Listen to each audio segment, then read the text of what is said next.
Hello student, welcome to MP learning classes. कैसे हैं आप सभी। आज के वीडियो में हम एडकेट अभ्यास पुस्तिका का विषय गणित देखेंगे, जो कि कक्षा 8वीं के विद्यार्थियों के लिए है। आज हम पार्ट 5 लेके आए हैं, जिसका नाम क्या है, वर्ग और वर्गमूल का अध्ययन करेंगे। चलिए देखते हैं अध्याय 5, वर्ग और वर्गमूल। जब कोई संख्या स्वयं से गुणा होती है तो गुणनफल एक पूर्ण वर्ग होता है। ठीक है, तो स्वयं से एक बार गुणा करना, किसी भी संख्या का एक बार उसी संख्या से गुणा करना, वो उसका क्या कहलाता है, वर्ग कहलाता है। इस वर्ग को हम उसकी घात के रूप में लिखते हैं। 5 का वर्ग उसकी घात के रूप में लिखा जाएगा, जिसका मतलब क्या होगा, बराबर 25। ठीक है, तो 5 गुणा 5 बराबर 5 का वर्ग भी लिख सकते हैं, और 5 का वर्ग बराबर 25 होता है। नेक्स्ट है, इसी प्रकार यहाँ 5 गुणा 5 को 5 के वर्ग के रूप में लिखते हैं, और 25 एक पूर्ण वर्ग संख्या बन जाती है। ठीक है, एक का वर्ग क्या होगा, 1 गुणा 1 1, 2 का वर्ग 4, 3 का वर्ग 9, 4 का वर्ग 16। इसी प्रकार 1 का वर्ग होगा। हर संख्या के में आप निकाल सकते हैं। संख्याओं के संग्रह को वर्ग संख्या या वर्ग कहते हैं, क्योंकि यह किसी वर्ग का क्षेत्रफल बताते हैं। चूँकि वर्ग की भुजाएं समान होती हैं, वर्ग का क्षेत्रफल क्या होता है, भुजा गुणा भुजा होता है। ठीक है, क्षेत्रफल बराबर भुजा का वर्ग। उदाहरण के लिए 2 सेंटीमीटर भुजा वाले वर्ग का क्षेत्रफल 4 सेंटीमीटर का वर्ग होगा। तो देखते हैं, 2 गुणा 2, 2 का वर्ग मतलब 4 सेंटीमीटर का वर्ग। इसके विपरीत यदि हमें पता होता है कि एक वर्ग का क्षेत्रफल 9 सेंटीमीटर का वर्ग है, तो हम बता पाएंगे कि वर्ग की प्रत्येक भुजा का माप कितना होगा, 3 सेंटीमीटर होगा। ठीक है, ये आपको कुछ उदाहरण दिए गए हैं वर्ग के। आपको यहाँ पर 1 से लेकर 20 तक की सभी संख्याओं का वर्ग दिया गया है, जिन्हें आपको याद रखना ज़रूरी है, जिससे आपको सवाल हल करने में, प्रश्नों के उत्तर हल करने में आसानी होगी, और जल्दी से जल्दी आपके सवाल हल होंगे। ठीक है, 1 का वर्ग 1, 2 का वर्ग 4, 3 का वर्ग 9, 4 का वर्ग 16, 5 का वर्ग 25, 6 का 36, 7 का 49, 8 का 64, 9 का 81, 10 का 100, 11 का 121, 12 का 144, 13 का 169, 14 का 196, और 15 का 225, 16 का 256, 17 का 289, 18 का 324, और 19 का 361, 20 का 400। तो कम से कम 20 तक आपको सारे संख्याओं के वर्ग आपको पता होना चाहिए। इसी प्रकार देखिए, जैसे 10 का वर्ग क्या होता है, 100, 20 का 100 400, उसी प्रकार 100 का वर्ग क्या हो जाएगा, 10,000। ठीक है, चलिए नेक्स्ट देखते हैं। आपको कुछ उदाहरण दिए गए हैं, वर्गमूल के उदाहरण दिए गए हैं। किसी 8 सेंटीमीटर भुजा वाले वर्ग का क्षेत्रफल 64 सेंटीमीटर का वर्ग है, तो 8 का वर्ग कितना होता है, 64, यानी 8 का वर्ग 64 है। इसके विपरीत 64 सेंटीमीटर का वर्ग क्षेत्रफल वाले वर्ग की एक भुजा 8 सेंटीमीटर की होगी। तो 64 का जो वर्गमूल निकालेंगे हम, 64 का वर्गमूल कितना होगा, 8 गुणा 8, मतलब आपका कितना होगा, 8 बाहर आएगा, जिसे आप वर्गमूल करनी के रूप में दर्शाते हैं। यानी 64 का वर्गमूल 8 कहलाएगा। 8 का वर्ग 64 है, और 64 का वर्गमूल 8 है। ठीक है, तो वर्गमूल हमेशा छोटा होगा, और जो वर्ग है वो उसका उसी का जो गुणन है वो होगा। ठीक है, घटाने की संक्रिया द्वारा वर्गमूल ज्ञात करना। तो घटाने की संक्रिया से भी आप क्या कर सकते हैं, वर्गमूल ज्ञात कर सकते हैं। किसी पूर्ण संख्या में से 1 से प्रारंभ होने वाली क्रमागत विषम संख्याओं को बार बार घटाने पर शून्य प्राप्त होता है। जितने बार घटाया गया वही संख्या का वर्गमूल है। ठीक है, तो 25 का वर्गमूल आपको ज्ञात करना है। तो आपको विषम संख्या क्या है, आपकी सबसे छोटी विषम संख्या 1, तो 25 में से 1 घटाए कितना आया, 24। अब 24 में से हम दूसरी विषम संख्या क्या है, 3 को घटाएंगे 21 आएगा। 21 में से तीसरी विषम संख्या 5 को घटाएंगे 16, 16 में से अगली विषम संख्या 7 को घटाएंगे 9, और 9 में से फिर अगली विषम संख्या 9 को घटाएंगे तो 0। तो 0 प्राप्त होते तक आपको क्या करना है, यही प्रक्रिया आपको करना है। तो ये प्रक्रिया आपने कितने बार की, 1 2 3 4 5 बार, अर्थात 5 इसका 25 का वर्गमूल होगा। ठीक है, इसी प्रकार अभाज्य गुणनखंड द्वारा वर्गमूल ज्ञात किया जा सकता है। किसी पूर्ण वर्ग के अभाज्य गुणनखंड ज्ञात कर उनके वर्गमूल प्राप्त कर सकते हैं। किसी संख्या के वर्ग के अभाज्य गुणनखंडों की संख्या उस संख्या के अभाज्य गुणनखंडों की संख्या की 2 गुनी होती है। आइए हम वर्ग संख्या 144 का वर्ग ज्ञात करते हैं। 144 का वर्ग हम कैसे ज्ञात करेंगे? उसके गुणनखंडों के द्वारा। उसका गुणनखंड क्या आता है? 2 गुणा 2 गुणा 2 गुणा 2, 3 गुणा 3। तो ये कैसे आप ज्ञात कर सकते हैं? जैसे आपको क्या करना है, 144 में भाग देना है। फिर से लिखते हैं हम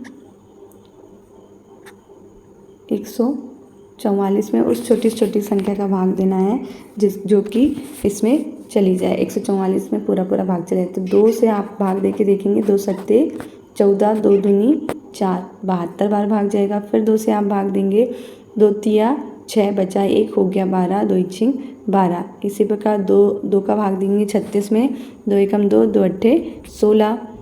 फिर 2 से भाग चले जाएगा, 2 इनाम 18। फिर 3 एकम 3, 3 तक का 9, 3 तक का 9। फिर 3 से भाग देंगे, 3 एकम 3। तो ये आपको 144 के गुणनखंड प्राप्त हो जाएंगे इस प्रकार से। ये देखिए, ठीक है। तो अभाज्य गुणनखंडों के युग्म बनाने पर हम प्राप्त करते हैं 144 बराबर 2 गुणा 2 गुणा 2 गुणा 3 गुणा 3 गुणा 3। तो इस प्रकार आप देखेंगे 2 के 2 जोड़े बने और 3 के 1 जोड़ा बना 2 का, ठीक है। तो आपको 2 के वर्ग में आपको क्या करना है, 2 के जोड़े बनाना है, जो कि 144 का वर्गमूल कितना प्राप्त हो जाएगा? 2 के जोड़े बनाकर बाहर करेंगे तो आपको प्राप्त होगा 2 गुणा 2 गुणा 3, ठीक है। तो इसका मान कितना हुआ? 12 का वर्ग। 12 का वर्ग आपका जो करनी है वो 12 के वर्ग से कट जाएगी, अर्थात आपका जो आंसर होगा 12 का वर्गमूल कितना होगा, 144 का वर्गमूल कितना होगा? 12। जिस संख्या के अभाज्य गुणनखंडों के सारे गुणनखंड युग्म में नहीं होते वह संख्या पूर्ण वर्ग संख्या नहीं होती। जैसे कि 72 के गुणनखंड करेंगे हम 2 गुणा 2 गुणा 3 गुणा 3 गुणा 2। ये 72 के गुणनखंड हैं जो कि क्या है, पूर्ण वर्ग संख्या नहीं है। क्यों नहीं है? क्योंकि इसके 2 का तो एक जोड़ा बन रहा है, जो 3 संख्या है उसका भी एक जोड़ा बन रहा है, लेकिन 2 का कोई जोड़ा नहीं है। यहाँ सारे गुणनखंड युग्म में नहीं है, अतः 72 पूर्ण वर्ग संख्या नहीं होगी, ठीक है। चलिए आप प्रश्नोत्तर की तरफ चलते हैं जो विकल्प के रूप में आपको दिए गए हैं। किसी संख्या की इकाई का अंक 4 या 6 हो तो उसकी वर्ग संख्या की इकाई का अंक क्या होगा?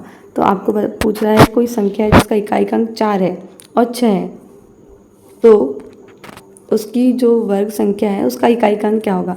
तो सपोज़ हम 4 को ही लेते हैं, 4 का हम वर्ग करेंगे तो कितना आएगा? 4 चौके 16। तो इसका इकाई का अंक कितना आएगा? 4। और 6 का वर्ग अगर हम करते हैं तो कितना आएगा? 6 छिंग 36। इसके इकाई का अंक भी कितना है? 6, अर्थात आपका बी ऑब्जेक्ट सही हो जाएगा 6। नेक्स्ट है पूर्ण वर्ग संख्याओं के अंत में शून्यों की संख्या होगी। तो पूर्ण वर्ग संख्याओं में अंत में शून्यों की संख्या कितनी होगी? सम संख्या होगी, ठीक है। जितनी भी पूर्ण वर्ग संख्या हैं उनमें किसी 6 सेंटीमीटर भुजा वाले वर्ग का क्षेत्रफल, आप जानते हैं कि 6 वर्ग का क्षेत्रफल क्या होता है? भुजा गुणा भुजा, मतलब 6 गुणा 6 अर्थात 36 सेंटीमीटर का वर्ग। इसी प्रकार 12 का वर्ग पूछा है, 12 का वर्ग कितना होता है? 144। नेक्स्ट है 169 किसका वर्गमूल है? 169 का वर्गमूल क्या है? 13। अब क्वेश्चन आंसर की तरफ हम चलते हैं। 6वां नंबर का प्रश्न है, आपको सारी संख्याओं के क्या ज्ञात करना है? वर्ग ज्ञात करना है। 44 का वर्ग आपको 44 गुणा 44 लिखना है और गुणा करके बताना है 44 का वर्ग। तो आप 43 का वर्ग करेंगे, 43 गुणा 43, उसका गुणा कितना आएगा? वर्ग कितना आएगा? 1849। इसी प्रकार 24 का वर्ग कितना आएगा? 576। पाइथागोरस त्रिक लिखिए जिसका एक सदस्य क्या है? 12। तो पाइथागोरस त्रिक क्या होते हैं ये हमको सबसे पहले पता होना चाहिए। 2m, m का वर्ग ऋण 1, m का वर्ग धन 1, ये क्या कहलाते हैं? पाइथागोरस त्रिक, है ना। तो आपको क्वेश्चन दिया गया है पाइथागोरस त्रिक जिसका एक सदस्य क्या है? 12। तो हम मान लेते हैं 2m बराबर क्या? 12। तो 2m एक सदस्य, उसका मान क्या मान लेते हैं? 12। 2 और m गुणा में है, बराबर की उस तरफ जाकर भाग में जाएंगे तो m बराबर हमें क्या प्राप्त होगा? 6। इसी प्रकार m का मान अगर हमें 6 प्राप्त हुआ तो हम अगले सदस्य का ज्ञात कर सकते हैं, ठीक है। तो m का वर्ग ऋण 1, 6 का वर्ग करेंगे ऋण 1 बराबर आपको कितना प्राप्त होगा? 35। इसी प्रकार m का वर्ग धन 1 बराबर 6 का वर्ग धन 1 बराबर 36 धन 1 बराबर 37 आपको प्राप्त होगा। तो पाइथागोरस त्रिक कौन कौन से प्राप्त होंगे? 6, 35, 37। ठीक है। अभाज्य गुणनखंड विधि से दी गई संख्याओं के वर्गमूल ज्ञात करना है। तो वर्गमूल ज्ञात करना हमने आपको अभी बताया। 1296 का आपको वर्गमूल निकालना है, जिसमें हम क्या करेंगे, बहुत छोटी छोटी संख्या का भाग देंगे जो कि इसमें पूर्णतः भाग चले जाए। तो 2 है, इसके इकाइकांक 6 है, तो सम संख्या है, सम संख्या में 2 का भाग चले जाता है। तो हम 2 का भाग देकर देखेंगे। 2 × 12, 2 × 8, बचा 1, 2 × 16 हो गया। फिर इकाई का अंक सम है, तो 2 से भाग चला जाएगा। 2 से भाग देंगे तो कितना आएगा? 324। इसी प्रकार फिर 4 इकाई का अंक है, 2 से भाग देंगे कितना आएगा? 162। 2 भी इकाई का अंक है, जिसमें हम 2 से भाग देंगे तो कितना आएगा? 81। 81 में 2 का भाग नहीं जाता। तो अब हम अगली संख्या देखेंगे जो कि क्या है? 3 से भाग देकर देखेंगे। 81 में 81 अगर अंकों का योग 3 से विभाजित होता है तो वह संख्या 3 से विभाजित हो जाएगी। तो 3 से विभाजित कैसे होगी? 8 धन 1 कितना होता है? 9, और 9 3 से विभाजित होता है, मतलब 3 के पहाड़े में आता है। तो 81 जो संख्या है वो भी 3 से विभाजित हो जाएगी। 3 से विभाजित करके देखते हैं। 3 दूनी 6, बचा कितना? 2 और 1 हो गया 21, 3 सत्ते 21। 3 से 27 का भाग 27 का भाग भी 27 में भी 3 का भाग चले जाता है। तो हम देखेंगे कितना आएगा? 9। फिर 3 का भाग देंगे 9 में तो कितना आएगा? 3 बार जाएगा। इसी प्रकार 3 का भाग देंगे। तो जब तक हमको तब तक ये प्रोसेस करना है जब तक कि आपका 1 ना आ जाए। ठीक है। तो हम देखेंगे 1296 के जो गुणनखंड है वो हमें क्या प्राप्त हुए? 2 × 2 × 2 × 2, 3 × 3 × 3 × 3। ठीक है। तो आपने देखा सब 2 के जोड़े बन रहे हैं, 2 के भी और 3 के भी। तो जो जोड़ी वाली संख्या है उसको हम एक एक अंक करके बाहर निकाल लेंगे। 2 2 × 3 × 3। तो ये क्या प्राप्त होगा हमें? 2 दूनी 4, 2 दूनी 4, 4 तिया 12, 12 तिया 36। तो आपका आंसर क्या हो जाएगा? 1296 का वर्गमूल क्या होगा? 36। इसी प्रकार 289 का देखेंगे हम। 17 से भाग जाता है इसमें। 17 से भाग कितनी बार जाता है? 17, क्योंकि 17 का वर्ग होता है। आपको हमने बोला था 20 तक के सारे वर्ग आपको याद होने चाहिए। तो 17 का वर्ग होता है कितना? 289। तो आप 289 का जो वर्गमूल आएगा वो कितना आएगा? 17 आएगा। ठीक है। घटाने की विधि से 64 का वर्गमूल ज्ञात करिए।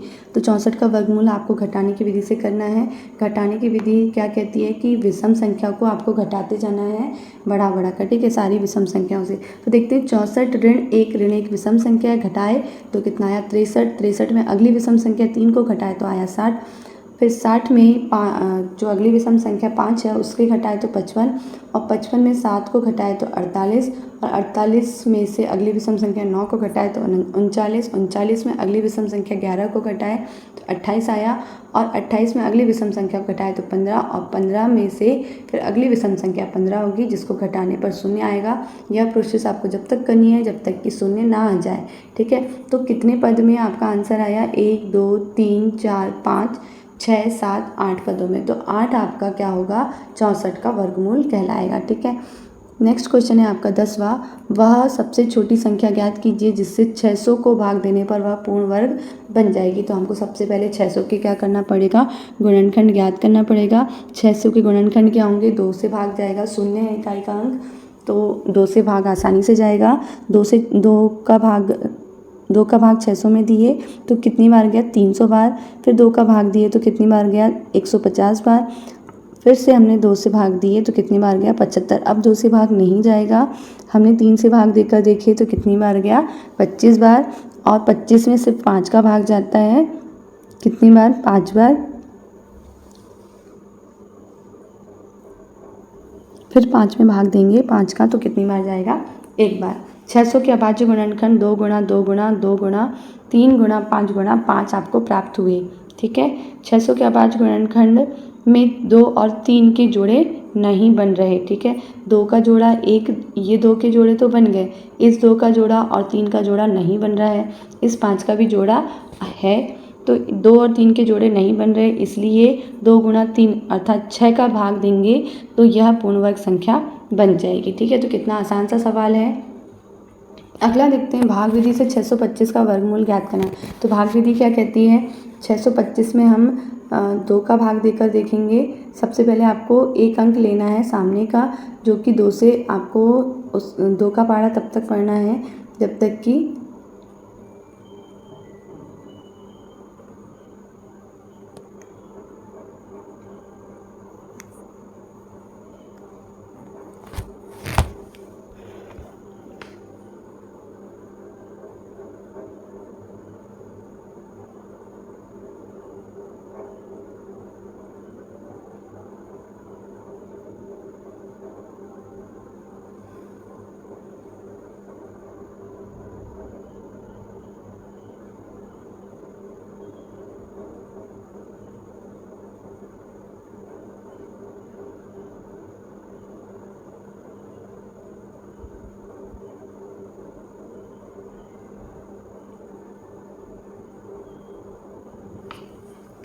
चलिए अगला प्रश्न देखते हैं। भाग विधि से 625 का वर्गमूल ज्ञात करना है।